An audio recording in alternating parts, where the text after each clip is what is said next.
peace of a nation. Enforce the maritime laws of our land without fear or favor. Guardians of the seas, partners for peace and for progress. Protection of environment is our call. For God, country, and people.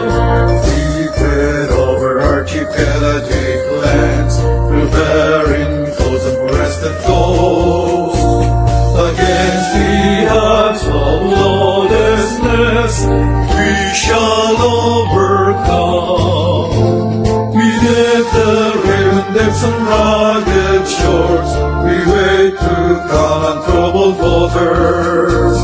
Against the nature's might and wrath, we shall overcome. We are the maritime troopers, maritime police of a nation, whose skill, strength, and faith